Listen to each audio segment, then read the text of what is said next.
You ask Tiger to solve. This deals with linear equations with one unknown. The final result is x equals 17. Let's solve it step by step. Group all constants on the right side of the equation. Add 12 to both sides. Simplify the arithmetic.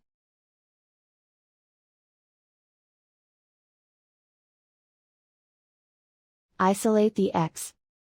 Divide both sides by 6. Simplify the fraction. Find the greatest common factor of the numerator and denominator. Factor out and cancel the greatest common factor. And so the final result is x equals 17.